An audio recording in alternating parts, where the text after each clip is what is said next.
नमस्कार दोस्तों, कैसे हैं? उम्मीद करते हैं अच्छे होंगे। दोस्तों, आज हम करने जा रहे हैं भारतीय नागरिकता, यानी जो इंडियन सिटीजनशिप है वो कैसे प्राप्त की जा सकती है, कैसे त्यागी जा सकती है, भारतीय संविधान में क्या-क्या प्रावधान दिए गए हैं और एनआरसी क्या है, इन सारी चीज़ों को कवर करेंगे। तो दोस्तों, देर न करते हुए इसे शुरू करते हैं। हाँ, इससे पहले आपको बता दें, इससे पहले कि आपने ये टॉपिक नहीं देखे हैं तो उन्हें प्लेलिस्ट में जाकर देख लेना और इस वीडियो को भी शेयर कर देना अधिक से अधिक लोगों के साथ में। तो चलिए देर न करते हुए शुरू करते हैं।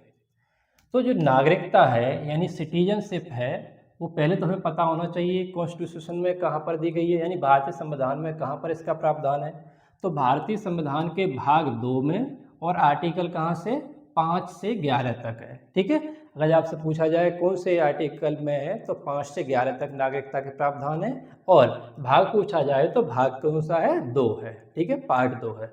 अब नागरिकता की बात की जाए तो नागरिकता हमारे यहाँ कैसी है, तो सिंगल सिटीजनशिप है। हमने आपको पढ़ाई थी कैसी, सिंगल सिटीजनशिप है, यानी एकल नागरिकता है। ठीक है, और ये ली कहाँ से गई है, अगर देखा जाए किसके आधार पर हमने अपनाई है तो ये ब्रिटेन के आधार पर अपनाई है। किसके? ब्रिटेन के आधार पर। और ध्यान रखना, नागरिकता है जो संघ सूची का विषय है, यानी हमने आपको सूचियाँ पढ़ाई थी, उसमें हमने आपको बताया था संघ सूची, राज्य सूची, संपत्ति सूची, तो इसमें संघ सूची का विषय है। तो अब इससे आपको पता लग जाएगा कि नागरिकता पर कोई जो कानून बनाएगा वो कौन बनाएगा, वो हमारी पार्लियामेंट ही बना सकती है, यानी राज्यों को कोई अधिकार नहीं है नागरिकता से संबंधित कानून बनाने का। ठीक है, इसका मतलब ये हुआ क्योंकि संघ सूची का विषय है। ठीक है, अब हम नागरिकता पढ़ने से पहले हम कुछ 2-3 वर्ड हैं वो हमें पता होना चाहिए कि इसका मतलब क्या होता है। अगर आपसे कहा जाए कि नागरिक क्या होता है, यानी सिटीजन क्या होता है, नागरिक क्या होता है, ठीक है, तो नागरिक क्या होता है? नागरिक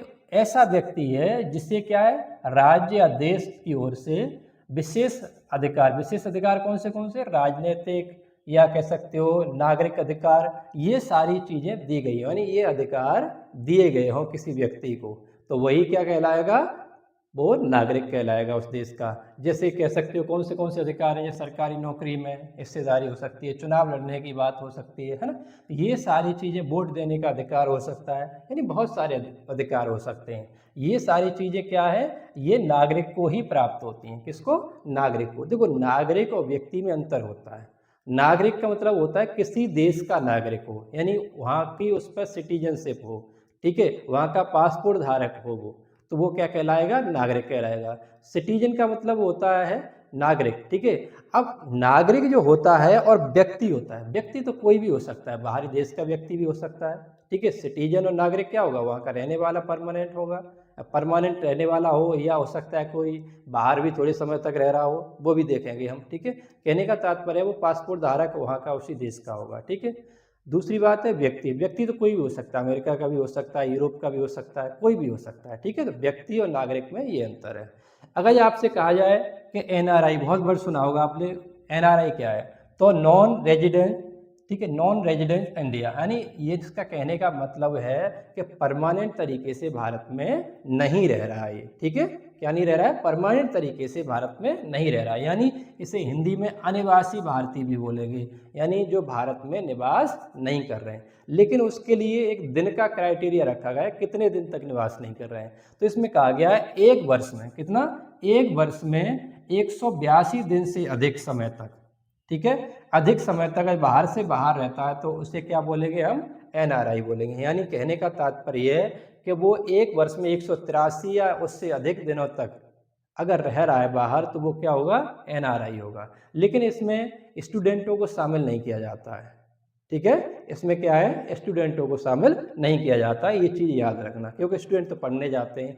अब इसमें कोई काम करने वाला हो सकता है, काम करने गया हो कहीं पर, ठीक है, या और भी किसी काम से गया हो, ठीक है, तो वो बाहर रह रहा है, वो कितने दिन, लगातार 182 दिन से अधिक। ठीक है, अगर बाहर रह रहा है तो उसे क्या बोलेंगे, एनआरआई। लेकिन एक चीज़ याद रखना, अभी भी ये क्या है, भारत का ही नागरिक है। नागरिक क्या है, भारत का ही नागरिक है ये। ठीक है, याद रखना, ये क्या है, भारत का ही नागरिक है। क्यों? क्योंकि इस पर अभी पासपोर्ट होगा, वो किसका होगा, भारत का ही होगा। ठीक है, तो एक चीज को याद रखना, अभी भी ये नागरिक किसका है, एनआरआई भले ही है लेकिन नागरिक है भारत का। ठीक, अब अगर हम बात करें कि जो हमारे देश की नागरिकता है यानी सिटीजनशिप है वो प्राप्त कैसे की जा सकती है, उसके क्या आधार हैं। तो हमें पता होना चाहिए कि हमारे संविधान लागू होने के बाद में हमने क्या किया, 1955 में एक नागरिकता अधिनियम, वैसे 50 में भी आया था, लेकिन आज के समय पर 1955 के नागरिकता के अधिनियम ही ज़्यादा माने जाते हैं। उसी में थोड़ा बहुत संशोधन होता रहा, जैसे 2004 में हुआ था, ठीक है। तो 1955 नागरिकता के लिए अधिनियम है, यानी भारतीय नागरिकता अधिनियम 1955 है, उसमें 5 प्रकार बताए गए हैं नागरिकता प्राप्ति के। कितने प्रकार बताए गए हैं? 5 प्रकार बताए गए हैं। अब वो 5 प्रकार कौन से वो हमें देख लेने चाहिए। तो नागरिकता, जो भारतीय नागरिकता अधिनियम है 1955 का, उसके तहत निम्न प्रकार हैं। निम्न प्रकार कितने? 5 प्रकार बताए गए हैं, ठीक है। कौन से? तो जन्म से नागरिक हो। जन्म से नागरिकता का मतलब क्या है? भारत में ही उसका जन्म हुआ हो, भारत में ही उसके माता पिता में से कोई एक व्यक्ति रहता हो, तो वो क्या होगा? जन्म से नागरिक हो गया, ठीक है। वंश परंपरा, यानी वंश परंपरा का मतलब ये है कि वो व्यक्ति क्या रहता हो? भारत में ही रहता हो, ठीक है। या कह सकते हो उसके रिलेटिव हैं वो भारत में रहते हो, माता पिता भारत में रहते हो, ठीक है, भारत के नागरिक हों, तो वो भी क्या होगा? वंश परंपरा द्वारा भी नागरिकता प्राप्त की जा सकती है। या हो सकता है उसके माता पिता या माता माँ पिता में, यानी बाबा दादा दादी नाना नानी, वो कभी रहे हों, तो वो भी क्या कर सकता है? पंजीकरण के द्वारा नागरिकता प्राप्त कर सकता है, ठीक है। तो वंश परंपरा उसमें भी काम करेगी, ठीक। और क्या है? पंजीकरण द्वारा। तो पंजीकरण क्या क्या है? रजिस्ट्रेशन करना पड़ेगा, रजिस्ट्रेशन करवाना पड़ेगा सरकार के पास में, उसके बाद में ही आपको नागरिकता मिल सकती है। अभी पंजीकरण वाले को अभी हम डिटेल में पढ़ेंगे, पहले बस इतना देख लो कितने आधार है, ठीक है। देशीकरण द्वारा, यानी किसी का देशीकरण कर दिया गया हो तो उसके द्वारा भी नागरिकता ली जा सकती है। और सीमा या भूमि विस्तार, जैसे मान के चलो किसी की लैंड एक्वायर कर ली हो, ठीक है, अब उसमें जो रहने वाले लोग हैं वो भी क्या हो जाएंगे? ऑटोमेटिक भारत के नागरिक ही हो जाएंगे, तो ये भी विस्तार।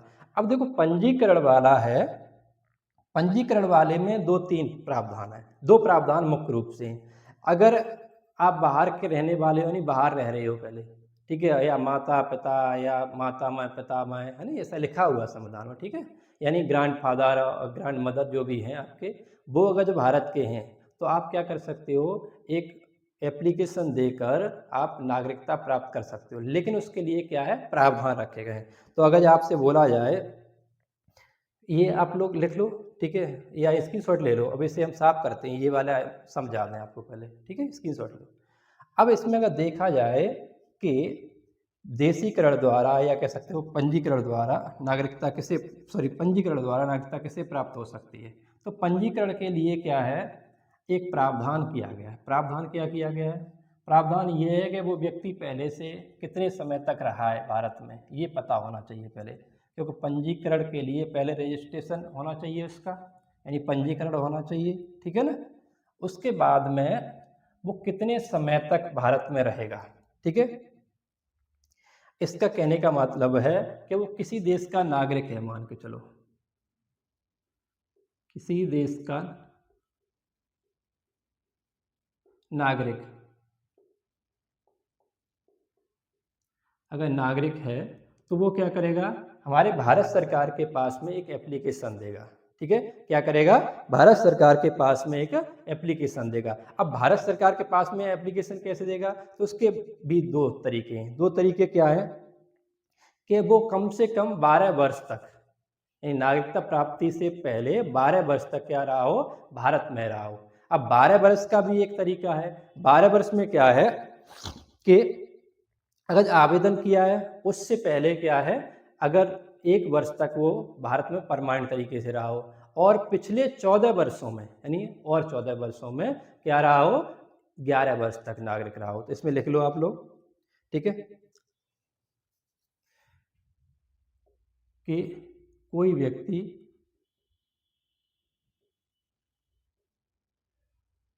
कोई व्यक्ति 12 वर्ष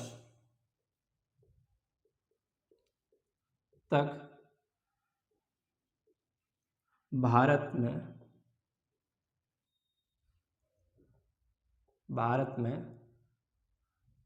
रहा हो, जिसके लिए पिछले 1 वर्ष में, है ना, पिछले क्या है? 12 माह से, जो पिछले 12 माह यानी 1 वर्ष, 12 माह या 1 वर्ष से भारत में रह रहा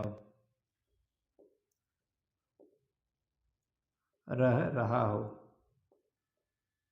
ठीक है। और जो बाकी 11 वर्ष बचे वो क्या है, पिछले 14 वर्षों में, ऐसे लिखो, पिछले 14 वर्षों में,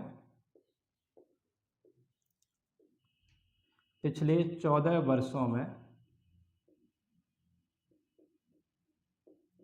वर्षों में कुल मिलाकर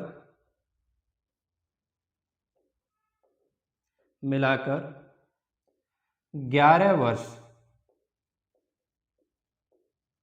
तक रहा हो, यानी उसमें बीच में आया हो गया हो ये भी चल जाएगा, तक रहा हो। कहने का तात्पर्य है कि अगर कोई व्यक्ति 12 वर्ष तक अगर भारत में रह लेता है तो नागरिकता प्राप्ति का अधिकार उसे प्राप्त हो जाता है, यानी नागरिकता केंद्र सरकार उसे प्राप्त कर सकती है, ठीक है।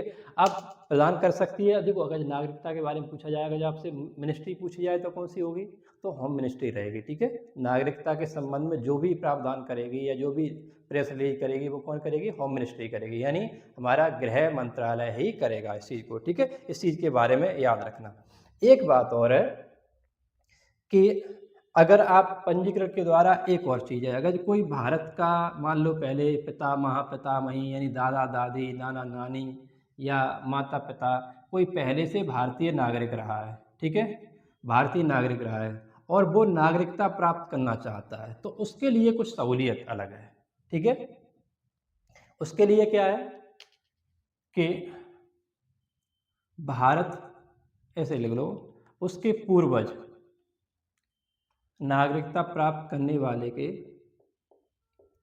नागरिकता प्राप्त करने वाले के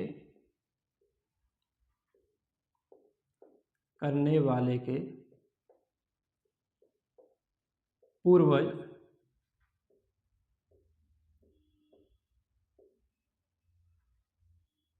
भारतीय नागरिक रहे हों या भारतीय रहे हों, भारतीय रहे हों तो वह पंजीकरण द्वारा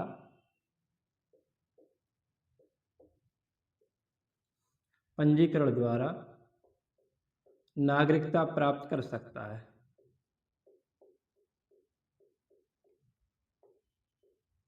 नागरिकता प्राप्त कर सकता है, कर सकता है। ये प्रावधान कहाँ पर लिखा जा रहा है, भारतीय नागरिकता, भारतीय नागरिकता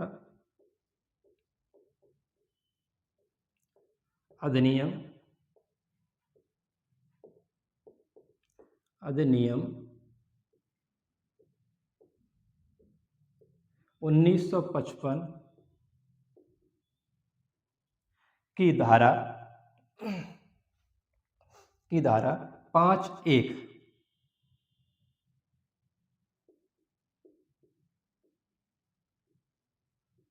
5(1) या 5(a) भी कर सकते हो, है ना, 5(a), ठीक है, इसमें बात की गई है। अब इसमें क्या कहा है कि कोई व्यक्ति अगर 7 वर्ष से भारत में रह रहा है, उसके पूर्वज भारत के रहने वाले थे, तो वो क्या करेगा, नागरिकता प्राप्त कर सकता है। तो आप ऐसे लिख लो कि जो प्राप्त करना चाह रहा है, ठीक है, उस व्यक्ति को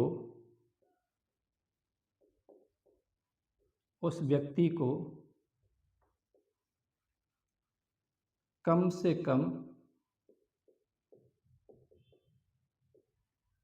से कम 7 वर्ष तक पहले भारत में रहना होगा, भारत में रहना होगा, ठीक है। तो वो ही व्यक्ति क्या है, नागरिकता के लिए अप्लाई कर सकता है। अगर जो 7 वर्ष तक नहीं रहा है तो वो नागरिकता के लिए नहीं कर सकता है अप्लाई। लेकिन देखो होता क्या है, इसमें एक कॉज दिया गया है कि अगर कोई व्यक्ति जैसे मान के चलो शिक्षक है या शिक्षाविद है, पर्यावरणविद है या दार्शनिक है या मान के चलो एक विश्व शांति की बात करता है, ऐसे व्यक्तियों को नागरिकता कभी भी दी जा सकती है। जैसे अदनान सानी की बात देखी होगी आपने। अदनान सानी में क्या हुआ था, अदनान सानी जो सिंह, उन्हें नागरिकता दी गई थी। ठीक है, तो ये जो नागरिकता है, एक नागरिकता देने का इसी पंजीकरण द्वारा ही है ना, तो नोट करके लिख लो। वो मतलब अप्लाई करेगा और सरकार उसके बारे में देखेगी और उसे नागरिकता दे देगी। ठीक है, नोट। कोई विशेष ख्याति प्राप्त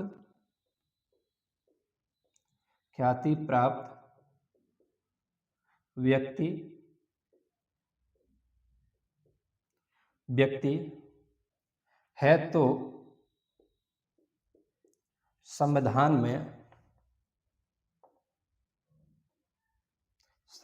में उसकी नागरिकता के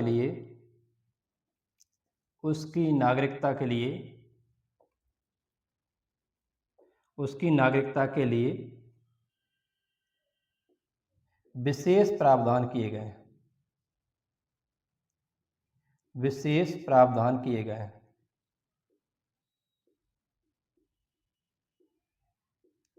विशेष प्रावधान किए गए हैं।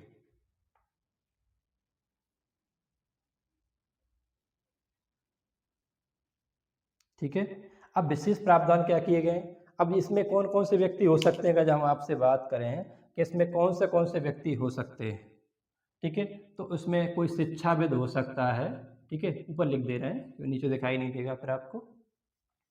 तो उसमें कौन हो सकता है, कोई शिक्षाविद हो सकता है कोई पर्यावरणविद हो, है ना, हो सकता है कोई शांति के स्थापना वाला कोई अच्छा काम हो सकता है कोई मानवाधिकार के लिए अच्छा काम कर रहा हो। ठीक है, जैसे या कोई कलाकार हो, जैसे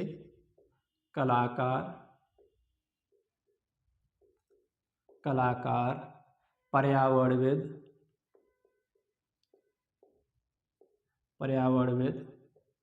ठीक है, या हो सकता है शांति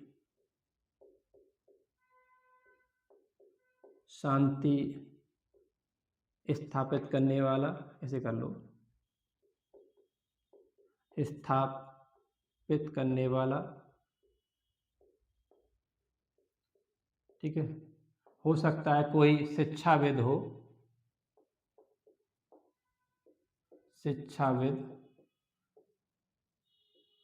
आदि। यानी बहुत सारे, अगर जो किसी को स्पेशल उसमें कह सकते हो कुछ चीज़ें पता हैं या स्पेशल व्यक्ति है, तो उसे क्या है, नागरिकता तुरंत ही दी जा सकती है। ठीक है, उसे ज़्यादा झंझट नहीं पालने पड़ेंगे, ना तो 7 साल वाला ना 12 साल वाला। ठीक है, तो ये प्रावधान है। अब एक प्रावधान और किया गया है, वो का हमें पता होना चाहिए, है ना, यहीं पढ़ाई दे रहे हैं। उसके बाद नागरिकता के उसके बात करेंगे हम कि नागरिकता कैसे हटाई जा सकती है या कैसे छीनी जा सकती है, और फिर उसके बाद में आर्टिकल देख लेंगे हम कि आर्टिकलों में क्या क्या लिखा है। तो हमें पता है 2019 में एक CAA आया है, नहीं, नागरिकता के लिए अधिनियम आया था। लिखो, हेडिंग डालो, नागरिकता संशोधन अधिनियम 2019। नागरिकता संशोधन अधिनियम, नागरिकता संशोधन अधिनियम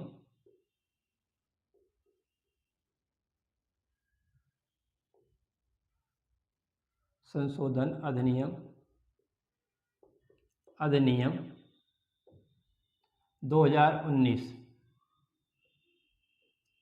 ठीक है, नागरिकता संशोधन अधिनियम 2019। जो नागरिकता संशोधन अधिनियम 2019 है, उसमें कुछ भी नहीं है, इतना याद रखो कि भारत के आसपास का कैसे, कि बांग्लादेश है, अफगानिस्तान है और पाकिस्तान है, इन तीनों देशों से जो नॉन मुस्लिम है, यानी 5 जैसे हिंदू हो, सिख हो, ईसाई हो, पारसी हो, बौद्ध हो, जैन हो, इन लोगों को भारतीय नागरिकता देने की बात की गई है। लेकिन वो होने क्या चाहिए, 2014 तक आ गए हों। लिख लो इसमें, लिखो इसके तहत, इसके तहत, इसके तहत पाकिस्तान, पाकिस्तान,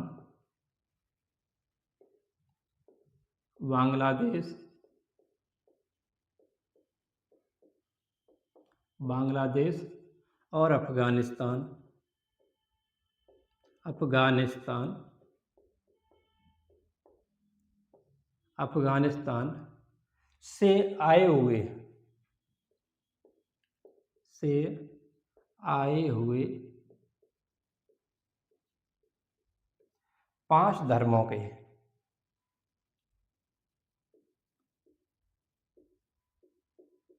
5 धर्म कौन से हैं तुम्हें पता होना चाहिए इसमें। यह इसमें हिंदू है, ठीक है, सिख है, ठीक है, सिख है, ईसाई है, जैन है और बौद्ध है। कितने हो गए, 1 2 3 4 5।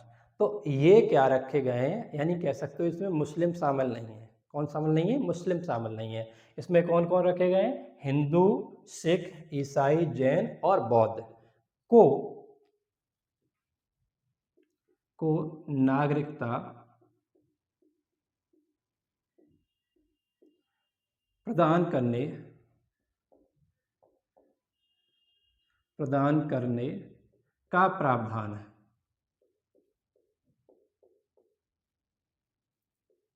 प्रावधान है, ठीक है। किसे, तो हमें पता होना चाहिए सिख, ईसाई, जैन, बौद्ध और पारसी है। इसमें कितने हो गए, सिख, हिंदू, सिख, ईसाई, जैन, बौद्ध, ठीक है। सिख, हिंदू, सिख, ईसाई,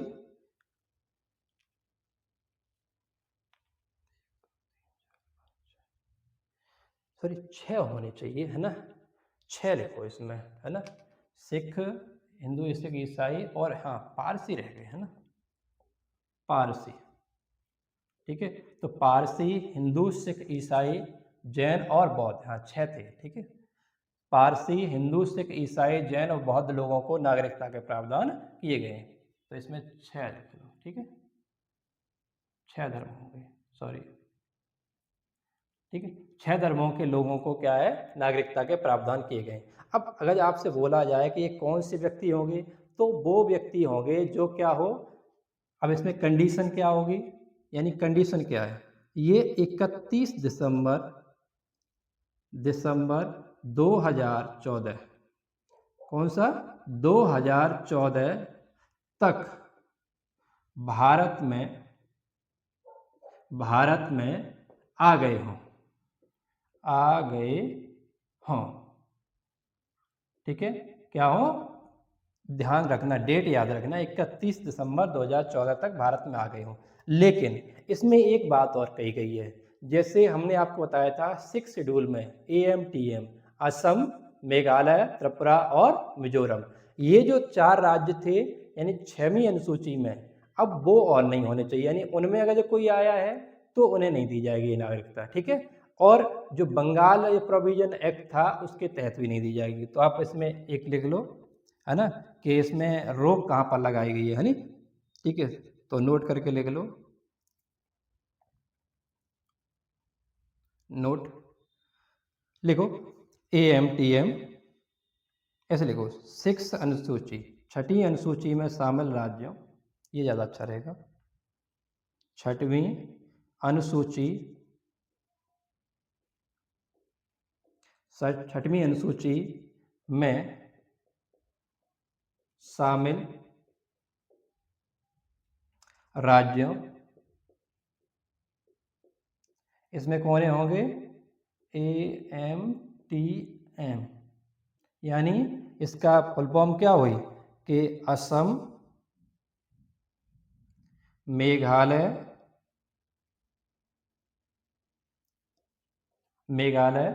त्रिपुरा और मिजोरम, यही तो थे। मिजोरम के राज्यों को छोड़कर,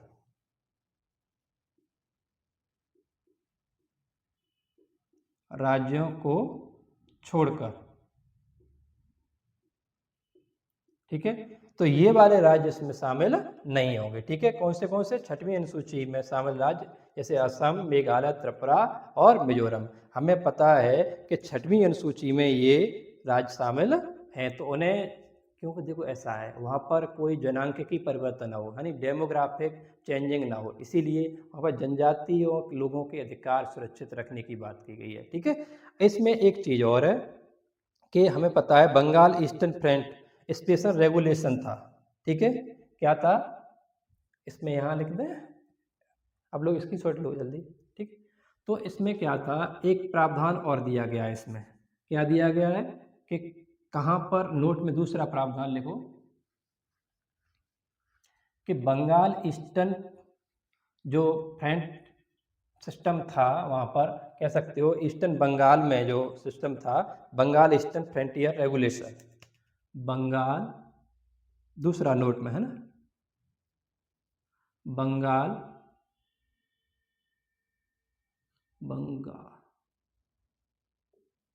बंगाल ईस्टर्न फ्रंटियर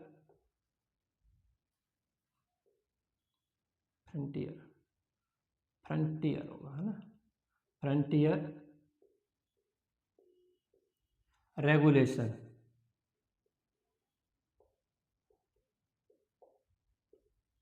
ये आया कब तक, अगर आपसे पूछा जाए फ्रंटियर रेगुलेशन, ये 1873 में आया था, 73 में शामिल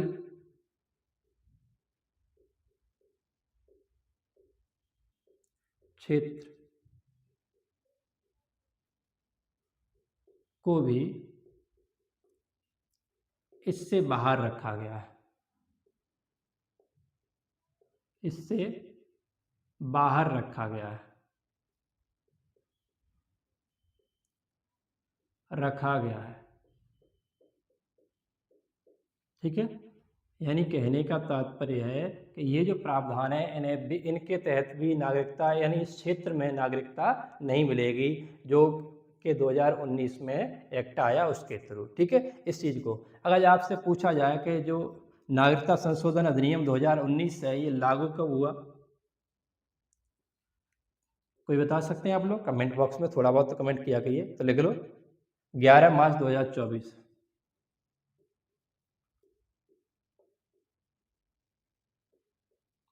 ठीक है। 11 मार्च 2024 से ये अधिनियम लागू हुआ था। अब हम देखते हैं नागरिकता को समाप्त करने के अधिकार, ठीक है। क्या है, नागरिकता को समाप्त करने के अधिकार। नागरिकता कैसे त्यागी जा सकती है, अगर आपसे पूछा जाए कि नागरिकता त्यागने के क्या क्या आधार हैं, तो देखो नागरिकता त्यागने के 3 आधार हैं, ठीक है। नागरिकता त्यागने के क्या है, 3 आधार हैं, यानी नागरिकता समाप्ति के 3 आधार हैं। अब 3 आधार कौन कौन से, स्वेच्छा से, यानी व्यक्ति क्या करे, अपनी इच्छा से, अपनी इच्छा से, अपनी इच्छा से अगर नागरिकता त्याग रहा है तो वो भारत सरकार को लिख कर दे सकता है और नागरिकता अपनी त्याग सकता है, ठीक है। दूसरी बात है प्रवसन द्वारा। प्रवसन का मतलब है कि कोई व्यक्ति क्या कर ले, दूसरे देश की नागरिकता ग्रहण कर ले, है ना। कोई व्यक्ति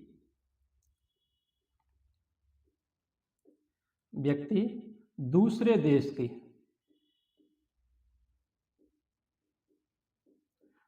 की नागरिकता ग्रहण कर ले, ठीक है।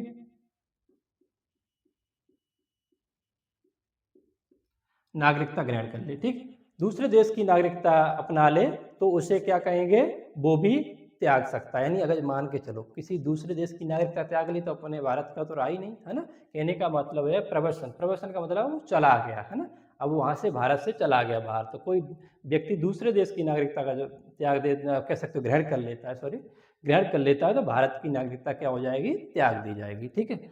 अब तीसरी बात है इसमें, सरकार द्वारा वंचित करने पर, यानी सरकार भी वंचित कर सकती है। अगर कोई एक्टिविटी ऐसी है किसी व्यक्ति की कि वो इलीगल एक्टिविटी है, यानी भारत सरकार के खिलाफ है, भारत के खिलाफ एक्टिविटीज है, तो उसकी नागरिकता छीनी जा सकती है। जैसे इसके आधार क्या है, असत्य बातों के आधार पर नागरिकता ग्रहण कर ली हो, यानी उसने जब नागरिकता ग्रहण की हो तो गलत दस्तावेज पेश कर दिए गए हों, तो उससे नागरिकता छीनी जा सकती है। दूसरी बात है इसी में, देशद्रोह एवं राष्ट्र विरोधी गतिविधियां हों उस पर, यानी देशद्रोह के काम कर रहा हो और राष्ट्र विरोधी गतिविधियां हों, यानी देशद्रोह की कोई भी एक्टिविटी हो सकती है ना देश के खिलाफ, और या फिर यानी देश के खिलाफ में कोई एक्टिविटी कर रहा हो, तब भी क्या होगा, उसकी नागरिकता ली जा सकती है। या कोई नागरिक जिसने क्या है नागरिकता प्राप्त की, लेकिन उसे 5 वर्ष के अंदर 2 वर्ष या उससे अधिक की सजा हो गई हो। यानी कहने का तात्पर्य है किसी कोई व्यक्ति आया, अभी उसने नागरिकता प्राप्त की कैसे भी करके, ठीक है, उसके बाद उसने क्या किया, 5 वर्ष के अंदर ही उसे 2 वर्ष की सजा हो गई, यानी तो इसका मतलब क्या है कि वो अपराधी किस्म का व्यक्ति है, तभी तो वो अपराध कर रहा है। अगर ऐसे अपराधी किस्म के व्यक्ति को हम नागरिकता देंगे तो हमारे यहाँ अपराध और ज़्यादा बढ़ेगा। तो इसी को ध्यान में रखते हुए अगर कोई व्यक्ति 5 वर्ष के भीतर अगर 2 वर्ष की सजा काट चुका है तो उसे भी नागरिकता से वंचित किया जा सकता है। तीसरी बात यह है कि कोई व्यक्ति क्या हो, 7 वर्ष से अधिक, कितना, 7 वर्ष से अधिक समय तक बाहर रह रहा हो, यानी विदेश में रह रहा हो, और भारतीय दूतावास को भी कोई सूचना न दे, यानी कि मैं क्यों रह रहा हूँ, मैं क्या कर रहा हूँ, ये सूचना नहीं दे रहा है, तो फिर उसकी नागरिकता जो भारत सरकार है वो समाप्त कर देगी। तो नागरिकता समाप्ति के 3 आधार हैं मुख्य रूप से, स्वेच्छा से या प्रवर्सन द्वारा, यानी बाहरी देश की नागरिकता ग्रहण कर लेने से, और तीसरा है सरकार द्वारा वंचित करने पर। ठीक है, अब सरकार इन आधारों पर वंचित कर सकती है, वंचित करने के ये आधार हैं। अब हमारा कर्तव्य बनता है, अब हम क्या करें कि भारतीय संविधान में जो आर्टिकल हैं उन्हें पढ़ लें। ठीक है, जो 5 से 11 तक जो आर्टिकल दिए गए हैं उन्हें पढ़ लें। आप लोग सिर्फ नहीं पढ़ के कम चला लेते थे, लेकिन ऐसा नहीं है, इसीलिए क्वेश्चन गलत होते थे। ये चीज़ें भी बहुत ज़रूरी थी पढ़ने की। ठीक है, अगर इन्हें नहीं पढ़ोगे तो फिर क्वेश्चन सही नहीं हल हो पाते हैं। ठीक है, तो अब हम देखते हैं आर्टिकल 5, आप हेड डालो, आर्टिकल 5।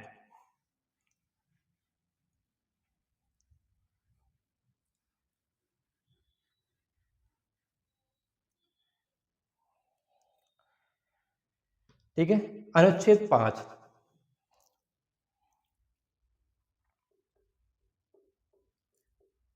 आर्टिकल 5 देखो, इसमें कहा गया है कि जब से संविधान बना है तब से प्रारंभ से कोई नागरिकता है उसकी बात की गई है। तो हेडिंग डालो, संविधान के प्रारंभ में नागरिकता, प्रारंभ पर नागरिकता, संविधान के प्रारंभ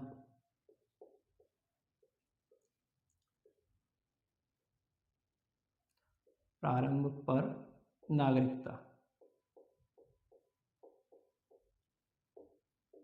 नागरिकता, तो यानी ये आर्टिकल 5 में बोला गया है कि संविधान के प्रारंभ में नागरिकता। अब इसका मतलब क्या था, इसमें 2-3 आधार थे। अब कौन से आधार थे संविधान प्रारंभ में, यानी उसका जन्म,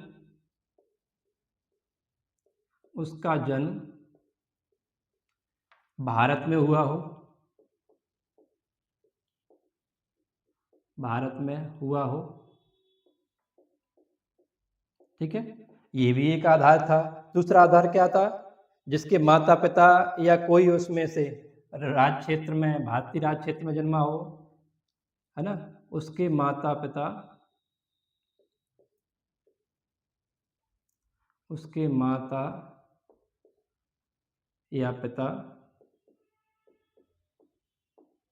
में से कोई एक या दोनों, कोई भी, ऐसे लिख लो, कोई भी, ये सही रहेगा, कोई भी भारत में जन्मा हो, उसके माता पिता में से कोई भी, थोड़ा सेंटेंस गड़बड़ हो गया,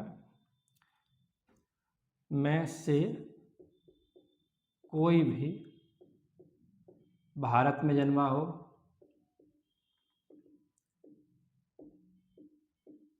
हो, ठीक है। तो ये भी एक आधार रहेगा।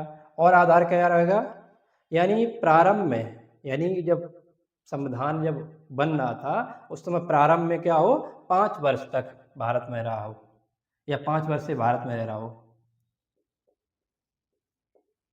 प्रारंभ में 5 वर्ष से भारत में रह रहा हो,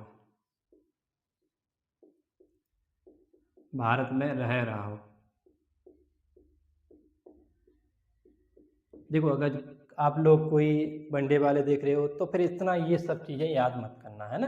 अगर सिविल वाले हो या मान के चलो एसआई वगैरह वाले हो तो ये चीज़ ध्यान रखना, ठीक है। ये भी प्रावधान इसमें बताई गई थी बात, ठीक है। तो आर्टिकल 5 में बस इतना याद रखना, अगर कोई आप लोग वनडे वाले हो तो भारतीय संविधान के प्रारंभ में नागरिकता या प्रारंभ पर नागरिकता, ठीक है।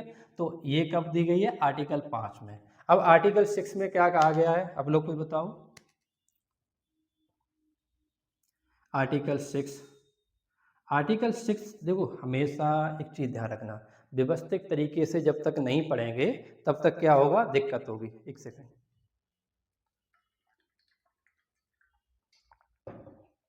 अगर व्यवस्थित तरीके से नहीं पढ़ेंगे तो हमें दिक्कत ही दिक्कत होगी, ठीक है। तो इसमें हेडिंग डालो, देखो पाकिस्तान से भारत को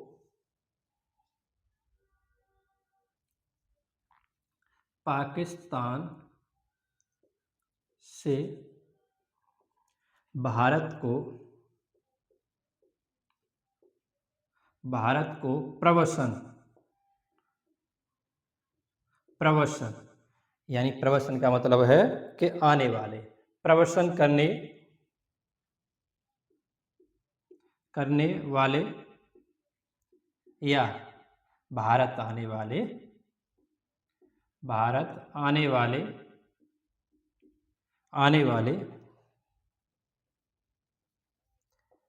नागरिकों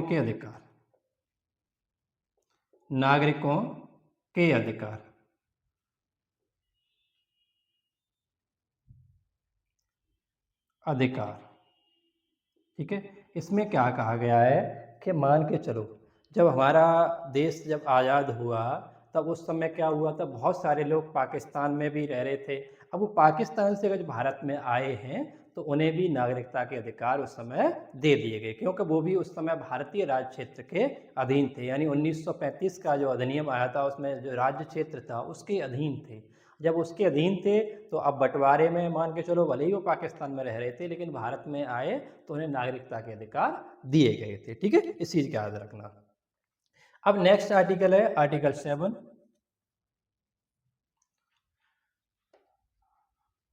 आर्टिकल 7 में कुछ नहीं, सिंपल सी बात है, इसका अपोजिट है जस्ट 6 का। उसमें क्या है, जो पाकिस्तान को चले गए थे भारत से उनके नागरिकता के अधिकारों की बात की गई है ना। सामान्य तौर पर जो पाकिस्तान को चले गए और फिर बाद में अगर मान के चलो लौट के आ गए उनके नागरिकता के अधिकारों की बात की गई है, ठीक है। तो आर्टिकल 7 इसमें क्या कहा गया है कि पाकिस्तान को, इसलिए लिखो ये सारा सही रहेगा, पाकिस्तान को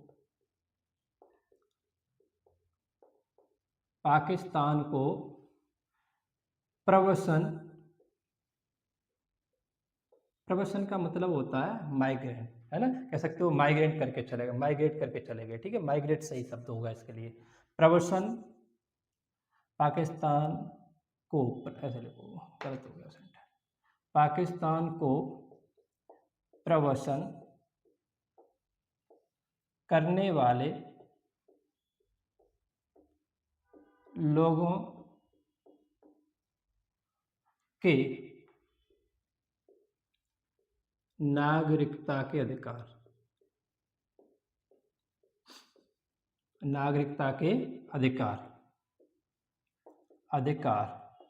ठीक है।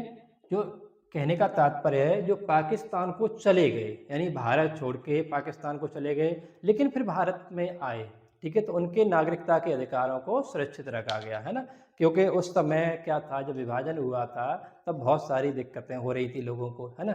जब दिक्कतें हो रही थी तो कोई किधर जा रहा था, कोई किधर जा रहा था, तो इसमें साफ साफ लिखा गया है, ठीक है। क्या है, 1947 के पश्चात अगर मान के चलो, संविधान में लिखा हुआ है 1947 के पश्चात जो चले गए पाकिस्तान को, ठीक है, सामान्य तौर पर क्या है वो नागरिक नहीं है, लेकिन वो कोई परिस्थितियों बस चले गए और फिर भारत में आने के हकदार थे वो, है ना। वो कब तक संविधान लागू नहीं हुआ था तब तक, ठीक है, इस चीज को याद रखना। नेक्स्ट है कौन सा, 8वां आर्टिकल, ठीक है। 8वें आर्टिकल में क्या क्या है, भारत से बाहर रहने वाले, कौन से, भारत से बाहर रहने वाले व्यक्तियों के नागरिकता के अधिकार, भारत से बाहर रहने वाले भारतीयों के, आर्टिकल 8, भारत से बाहर रहने वाले व्यक्तियों, भारत से बाहर रहने वाले व्यक्तियों के, भारत से, थोड़ा तबीयत गड़बड़ है ना, गला खराब चल रहा है, अभी मौसम ऐसा है, ठीक है। भारत से बाहर रहने वाले भारतीयों, भारत से बाहर रहने वाले व्यक्तियों के नागरिकता के अधिकार, नागरिकता के अधिकार, यानी जो भारतीय बाहर रह रहे हैं भारत से, उनके क्या है, नागरिकता के अधिकार की बात की गई है ना। इसमें क्या कहा गया है कि कोई व्यक्ति बाहर रह रहा है ना, अगर बाहर रह रहा है, अगर जो वो सूचित करके रह रहा है तब तो ठीक है, अगर जो वो सूचित नहीं कर रहा है तो फिर क्या होगा, अभी जैसे हमने बताया कि 7 वर्ष से अधिक हो गया, वो सूचित न कर रहा हो तो क्या होगा, नागरिक नहीं रहेगा। अभी जैसे मान के चलो NRI है, ठीक है, या मान के चलो अभी स्टूडेंट हैं, वो सब काम करने के लिए, पढ़ने के लिए बाहर जाते हैं, तो उनके ऐसा नहीं है कि नागरिकता समाप्त हो जाए, तो उनकी नागरिकता बनी रहेगी, अभी हमने देखा था, ठीक है। इसके यही बात कह रहा है कि जो भारत से बाहर रह रहे हैं उनके नागरिकता के अधिकारों का बना रहना, ऐसे लिख लो, उनके नागरिकता के अधिकारों का बना रहना, ठीक है, ये सही है। तो कहने का तात्पर्य है भारत से बाहर रह रहे हैं उनके नागरिकता के अधिकारों का बना रहना है। अब आर्टिकल 9 में, जो आर्टिकल 9 है, चलो अभी तो लिख लो इसी में, जो आर्टिकल 9 है वो क्या कहता है, अगर किसी विदेश की नागरिकता आपने, विदेशी देश की नागरिकता आपने ग्रहण कर ली है तो फिर क्या होगा, आपकी अपनी नागरिकता समाप्त हो जाएगी। देखो, विदेशी राज्य की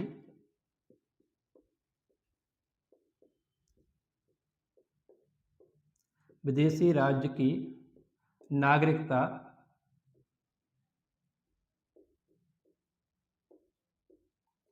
विदेशी राज्य की नागरिकता ग्रहण करने पर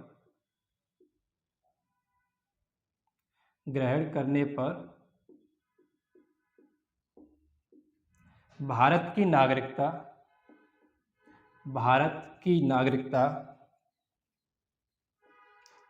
नागरिकता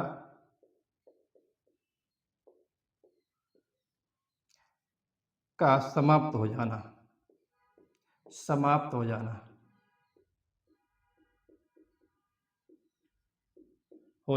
ठीक है। क्या है, अगर कोई व्यक्ति विदेशी देश की नागरिकता ग्रहण कर लेता है तो वो क्या होगा, समाप्त हो जाएगी उसकी, ठीक है। अब नेक्स्ट लिखो आर्टिकल 10। आर्टिकल 10 में क्या कहा है कि विभिन्न अधिकारों का बना रहना, यानी नागरिकता के अधिकारों का बना रहना। अब वो किस परिस्थिति में बने रहेंगे तो ये भी हमें पता होना चाहिए, ठीक है, क्योंकि हमें एक एक आर्टिकल के बारे में पता नहीं है तो हम क्वेश्चन गलत कराएंगे, ठीक है। देखो, हमने सामान्य बातें तो पहले ही देख ली, लेकिन आर्टिकल के बारे में भी हमें पता होना चाहिए, ठीक है। यानी आर्टिकल 10 क्या कह रहा है कि नागरिकता के अधिकारों का नागरिकता के अधिकारों का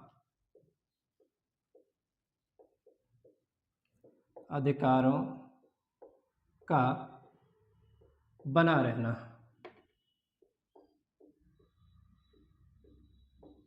ठीक है, यानी कहने का तात्पर्य है कि विभिन्न परिस्थितियों में नागरिकता के अधिकार बने रह सकते हैं। जैसे मान के चलो कोई व्यक्ति भारत का नागरिक है ना, अब उसके समक्ष कोई ऐसे मान लो कोई विधि उपबंध हो गए कि वो किसी विधि के तहत अगर आ रहा है ना, या बाहर रह रहा है, तो वो क्या होगा, नागरिक बना रहेगा। यानी ऐसा नहीं है कि विधि संसद द्वारा विधि बनाई जा सकती है। यानी कहने का तात्पर्य है कि कौन सा अधिकार है, कौन सा व्यक्ति क्या है नागरिकता के अधिकार बनाए रखेगा, उसके लिए क्या होगा, संसद निर्धारित करेगी। कौन, संसद निर्धारित करती है। ठीक है, निर्धारित करती है। ठीक है, इस चीज को याद रखना। अब देखो इसी बात को आगे बढ़ाते हैं। अब आर्टिकल ये जो 10 हो गया, ठीक है। अब नेक्स्ट आर्टिकल देखते हैं हम कि आर्टिकल 11। ठीक है, कौन सा, आर्टिकल 11। आर्टिकल 11 में कहता है कि संसद द्वारा नागरिकता के लिए क्या बनाना, अधिकार, नागरिकता के अधिकार के लिए विधि बनाने की शक्ति। या ऐसे कर सकते हो, संसद द्वारा नागरिकता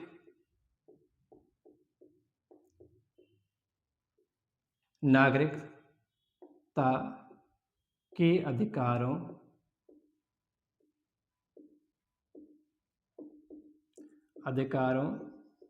से संबंधित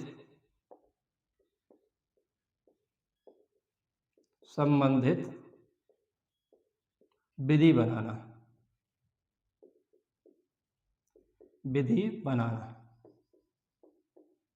कहने का तात्पर्य है अगर नागरिकता से संबंधित कोई भी विधि बनाई जाएगी, यानी कोई भी अमेंडमेंट किया जाएगा, तो वो कैसे किया जाएगा, ध्यान रखना। विधि कैसे बनेगी, अगर आपसे पूछा जाए तो विधि कैसे बनेगी, हमने आपको पहले ही बताया था। विधि कैसे बनेगी, सामान्य बहुमत से। सामान्य बहुमत, ठीक है, सामान्य बहुमत से विधि बनेगी। ठीक है, इस चीज को याद रखना। इसके लिए विशेष बहुमत या संविधान संशोधन की आवश्यकता नहीं पड़ेगी। इसके लिए क्या होगा, सिंपल मेजोरिटी से कानून लाया जा सकता है। हमने शुरुआत में आपको पढ़ाए थे कि कौन से कैसे कैसे विधि बन सकती हैं। अगर नहीं देखी है वो क्लास, तो आप जाकर देखना संविधानों के वर्गीकरण में, उसमें संशोधन के आधार पर जो संविधान बताया था वहाँ पर बताया था हमने आपको।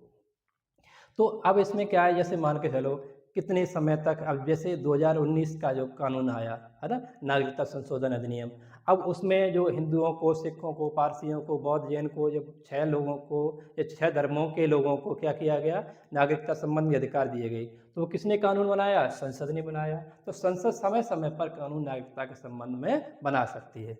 तो आज के लिए नागरिकता का जो टॉपिक है वो यहीं समाप्त होता है। ठीक है, अब नेक्स्ट क्लास हम देखेंगे फंडामेंटल राइट की कल। ठीक है, धन्यवाद।